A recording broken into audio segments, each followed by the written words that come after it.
साथ संगत जी, जीवन का सबसे बड़ा सौभाग्य यही है कि इंसान को इस माया में रहते हुए सत्संग मिल जाए। क्योंकि वेद कहते हैं ऋते ज्ञानान मुक्तिः, बिना ज्ञान के मुक्ति संभव नहीं है और वह ज्ञान केवल संतों के चरणों में बैठकर ही प्राप्त होता है।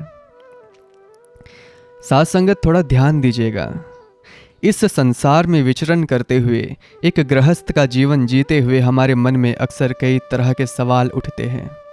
जाहिर सी बात है, आपके मन में भी कई सवाल उठते होंगे।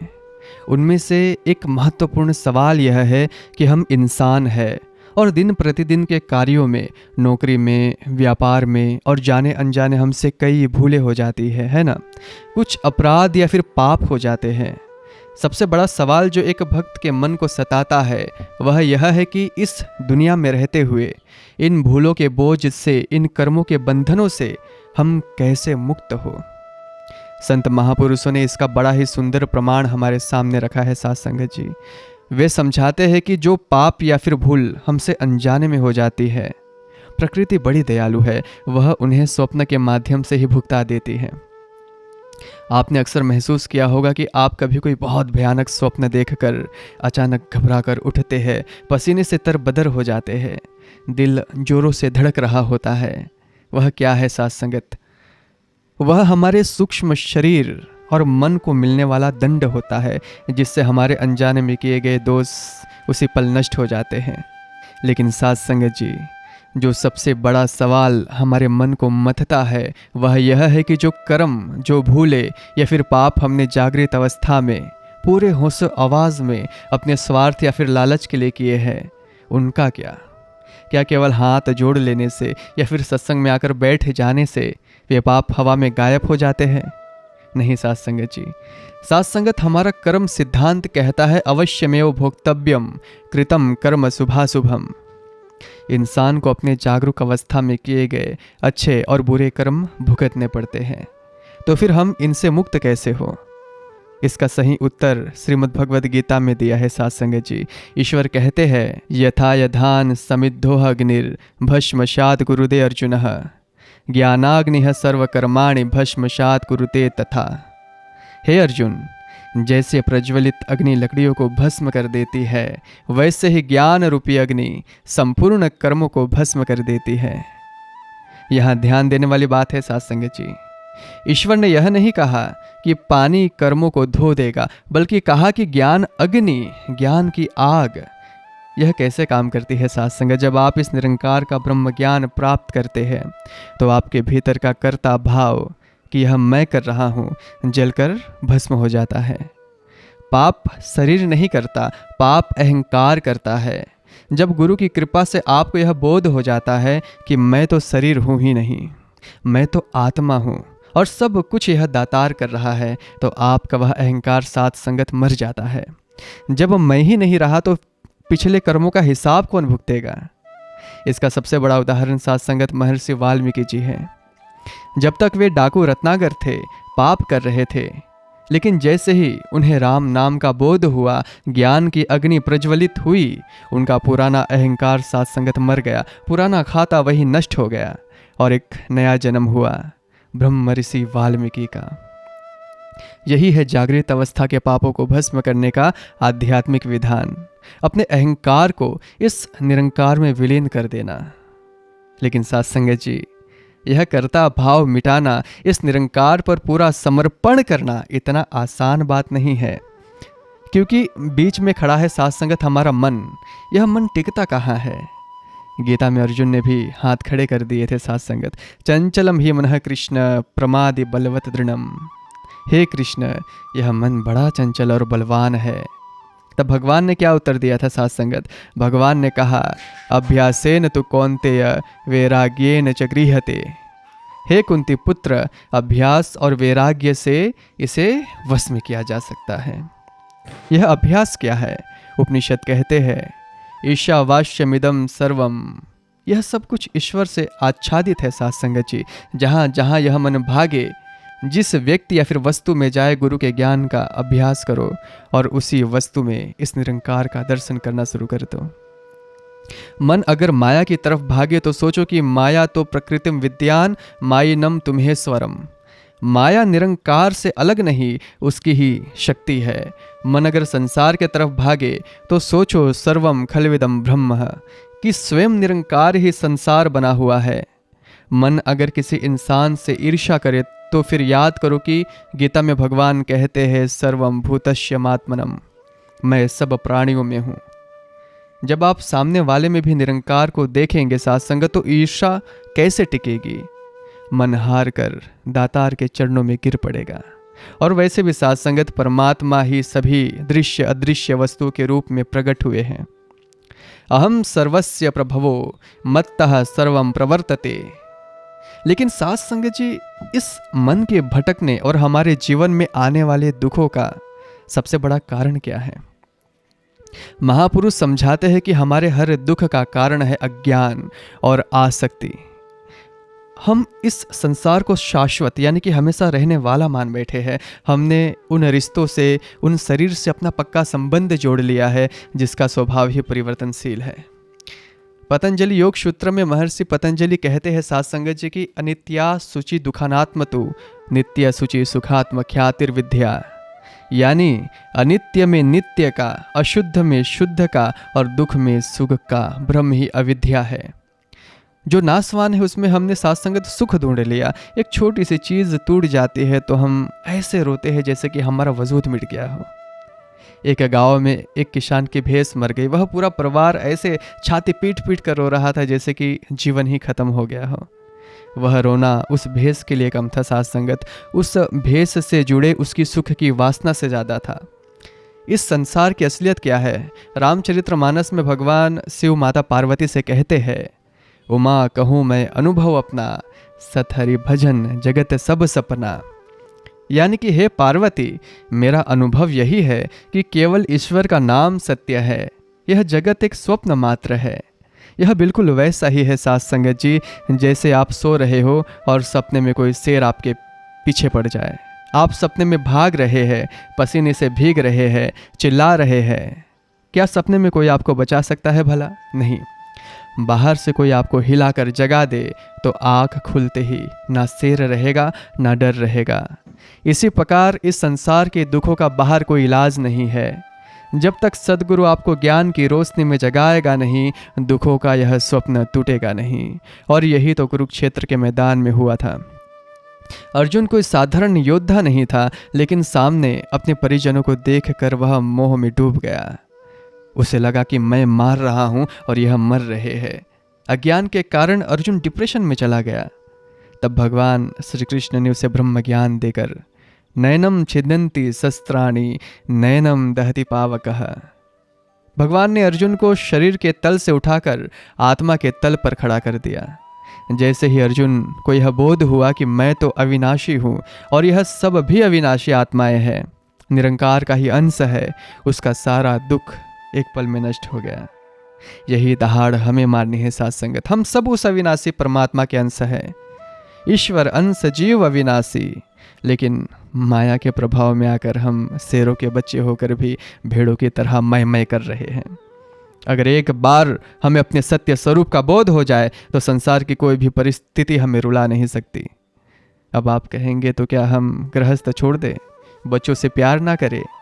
ऐसा बिल्कुल नहीं है। रामचरितमानस में इसका उपाय है साथ संगत जी। जननी जनक बंधु सुत धारा, सबके ममता ताक बटोरी, मम पद मन ही बांध बरडोरी। यानी कि ईश्वर यह नहीं कह रहे कि परिवार को छोड़ दो, वे कह रहे हैं कि माता पिता पत्नी बच्चे धन इन सब की ममता के धागों को इकट्ठा करो और उसकी एक मजबूत डोरी बनाकर प्रभु के चरणों में बांध दो। यानी कि हर रिश्ते में प्रभु को देखो। साथ संगत इतिहास गवाह है कि अध्यात्म और गृहस्थ कभी अलग नहीं रहे। सुखदेव मुनि जी दिगंबर परमहंस थे, त्यागी थे, लेकिन ज्ञान लेने वह किसके पास गए? राजा जनक के पास गए। राजा जनक एक बहुत बड़े सम्राट थे, महलों में रहते थे, राजकाट चलाते थे, लेकिन इतिहास उन्हें विदेह कहता है।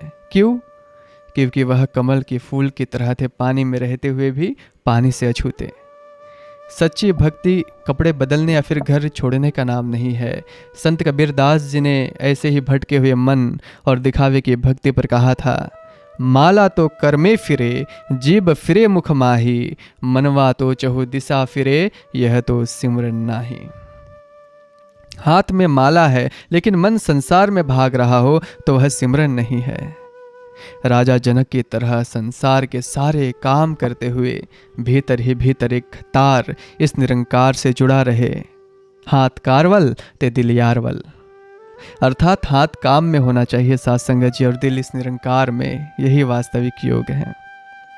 अध्यात्म हमें मुस्कुराकर जीना सिखाता है साथ संगत। जब इस निरंकार की समझ आ जाती है तो चाहे कैसे भी विपत्ति आ जाए, गुरु सिख के भीतर से यही आवाज आती है, हे दातार तेरे रजा में मजा है। लेकिन इंसान के जीवन यात्रा में कई बार एक ऐसा मोड़ आता है जब एक भक्त अपनी तरफ से सब कुछ सही करता है। वह सिमरन करता है, सत्संग करता है, किसी का बुरा नहीं करता, वह ईश्वर से रो रो कर प्रार्थनाएं करता है, लेकिन फिर भी उसकी इच्छा पूरी नहीं होती, उसे सफलता नहीं मिलती, दुख उसका पीछा नहीं छोड़ता। और तब उसी भक्त के मन में अपने ही भक्ति पर, अपने ही सदगुरु के न्याय पर संदेह पैदा होने लगता है। इंसान सोचता है कि मैं तो इतनी भक्ति करता हूँ फिर भी दुखी हूँ, और जो लोग कोई पाप पुण्य नहीं मानते वे सुखी है। मन यह क्यों सोचता है कि क्या मेरी पुकार इस निरंकार तक पहुँच भी रही है या नहीं। जो लोग सत्संग नहीं आते वह तो बड़े सुखी है, और मैं यहाँ दिन रात एक किए हुए हूँ फिर भी परेशान हूँ। साथ संगत जी, अब यहाँ से लेकर अंत तक मैं जो कहने जा रहा हूँ उसे बड़े ध्यान से सुनिएगा। अगर आज हम इस बात को गहराई से समझ गए तो मैं पूरे दावे और विश्वास के साथ कह सकता हूँ कि आपके जीवन का एक बहुत बड़ा प्रश्न हमेशा के लिए हल हो जाएगा। आपको सुख और दुख का वह वास्तविक ज्ञान मिल जाएगा जिससे यह भटकता हुआ मन हमेशा के लिए शांत हो जाएगा। साथ संगत, बात पुकार के पहुँचने या फिर ना पहुँचने की नहीं है। यह निरंकार तो घट घट वासी है। यह तो इतना कृपालु है कि चींटी के पैरों में बंधे घुंघरू की आवाज़ भी सुन लेता है। असल समस्या यह है कि हम इस दातार से मांग क्या रहे हैं और किस भाव से मांग रहे हैं। अक्सर हम संसार की नाशवान वस्तुओं, पदों और धन या फिर सुविधाओं को मांगते हैं, और अनजाने में ही सही हम इस परम सत्ता को, इस निरंकार को एक दुकानदार समझ बैठते हैं। जरा तार्किक रूप से सोचिए, जब आप किसी दुकान पर जाकर कुछ मांगते हैं तो क्या दुकानदार आपके आंसू या फिर आपकी भावना देखता है? नहीं, वह उस वस्तु के बदले कीमत मांगता है। वहाँ भाव नहीं, वहाँ सिक्का चलता है। इसी तरह साथ संगत जी, जब हम इस निरंकार के सामने ग्राहक बनकर खड़े होकर कोई विशिष्ट सांसारिक फल या फिर भौतिक सुख मांगते हैं तो मानो प्रकृति का नियम निरंकार पलटकर हमसे पूछता है कि ठीक है, तुम्हें यह चीज़ चाहिए, लेकिन इसके बदले में तुम क्या दोगे? क्या तुम्हारे पास इतना तप है? क्या तुमने इतना भजन और भक्ति की कमाई की है जो इस बड़ी सफलता की कीमत के रूप में चुका सको? और हम इंसान क्या करते हैं?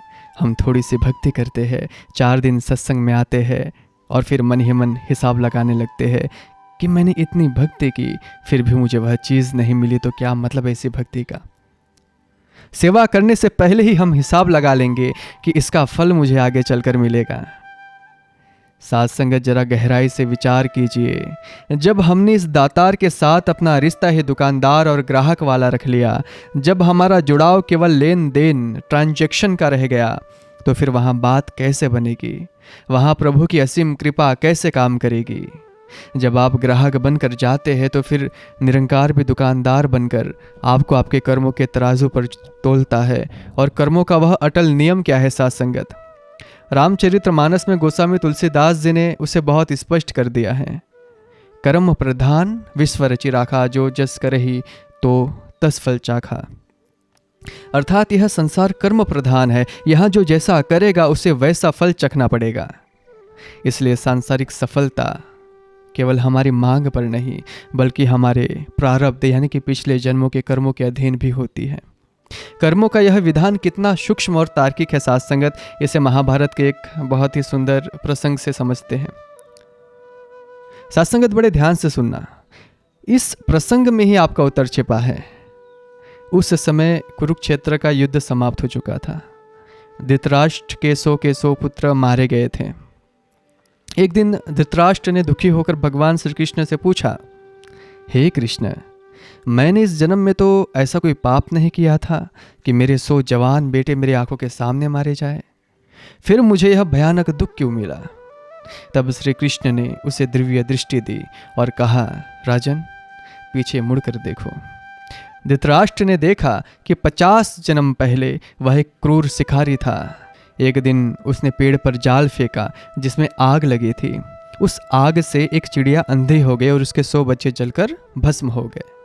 यह कर्म उसने अपने स्वार्थ के लिए किया था। धृतराष्ट्र ने कांपते हुए पूछा, प्रभु, अगर मैंने यह पाप 50 जन्म पहले किया था तो इसकी सजा मुझे तुरंत क्यों नहीं मिली? 50 जन्मों तक यह कर्म कहाँ रुका रहा? तब भगवान ने जो कर्म का विज्ञान बताया वह आज हमें समझना है। भगवान ने कहा, धृतराष्ट्र, 100 बेटों का पिता बनने के लिए तुम्हारे पास पुण्य नहीं थे। तुम्हें 100 बेटों का पिता बनने लायक पुण्य इकट्ठा करने में 50 जन्म लग गए, और जैसे ही इस जन्म में तुम्हें 100 बेटे मिले, तुम्हारा वह 50 जन्म पुराना पाप अपना फल देने के लिए सामने आकर खड़ा हो गया। साथ संगत, यह है प्रारब्ध, यह है कर्मों का बही खाता। जब हम इस निरंकार से संसार की कोई चीज़ मांगते हैं तो वह हमारे कर्मों के डायरी से होकर आती है, और अगर कर्मों में कोई बाधा है तो हमें लगता है कि दातार हमारी सुन नहीं रहा। अब यहाँ इसी पल एक बहुत बड़ा सवाल हमारे सामने आकर खड़ा होता है, थोड़ा गौर फरमाइए। साथ संगत, अगर सब कुछ इस प्रारब्ध अर्थात किस्मत और कर्मों से ही मिलना है तो फिर हम इस निरंकार की भक्ति क्यों करें? हम सत्संग क्यों आए? क्या हमारा यह सर्वशक्तिमान सद्गुरु हमारी किस्मत की लिखी हुई लकीरों को बदल नहीं सकता? साथ संगत, यह निरंकार बिल्कुल बदल सकता है। हमारा सद्गुरु करतुम अकर्तुम अन्यथा कर्तुम सर्व सामर्थ है। वह जो चाहे करने, ना करने और बदलने में पूर्ण समर्थ है। यह दातार आपकी किस्मत की पूरी लिखा पढ़ी फाड़ कर नया भाग्य लिख सकता है, लेकिन उसकी एक छोटी सी शर्त है। शर्त यह है कि हमें उसका ग्राहक नहीं, उसका घर वाला अर्थात अपना बनकर जाना पड़ेगा। जब एक गुरु सिख अपने अहंकार को मिटाकर इस निरंकार को पूर्ण रूप से समर्पित हो जाता है तो यह दातार कर्मों के सारे नियम तोड़ देता है। इसका सबसे बड़ा और उदाहरण है सुदामा जी। सुदामा जी के प्रारब्ध में क्षयश्री यानी कि भयंकर दरिद्रता था। उनके घर कई दिन भिक्षा नहीं आती थी, बच्चे भूख से तड़पते थे।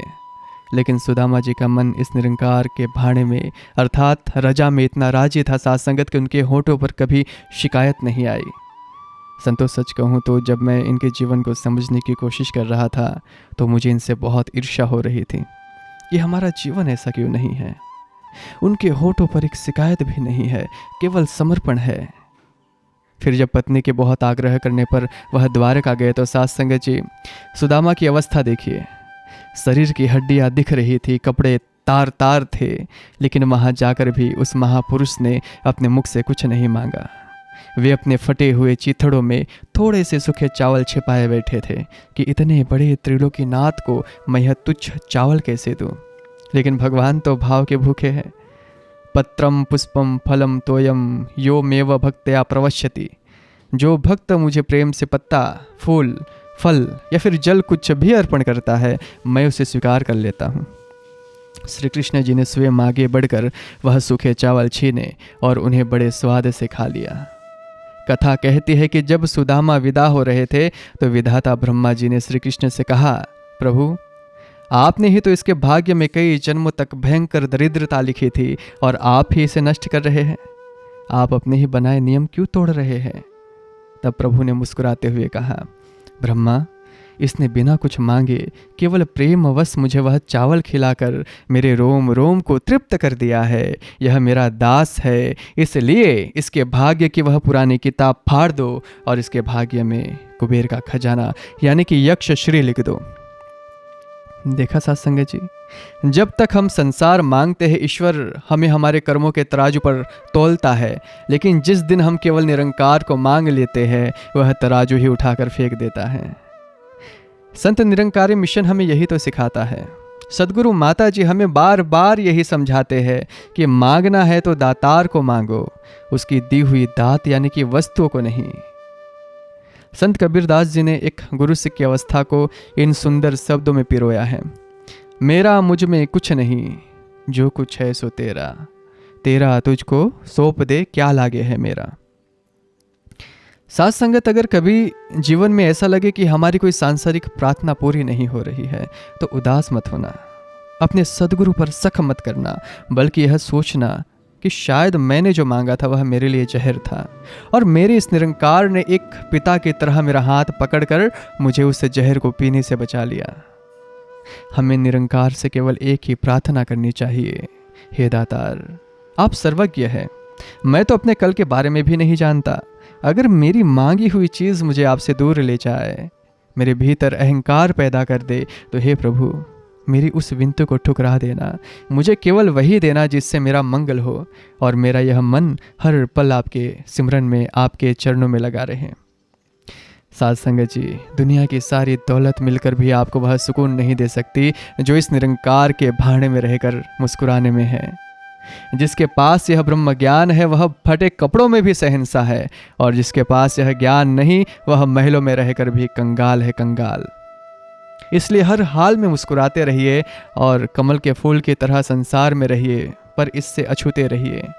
अपने जीवन की डोर, अपने सुख दुख, अपनी हर चिंता इस दातार निरंकार के चरणों में सौंप दीजिए। फिर देखिए साथ संगत, यह जीवन का सफ़र कितना सहज, कितना सुंदर और कितना आनंदित हो उठता है।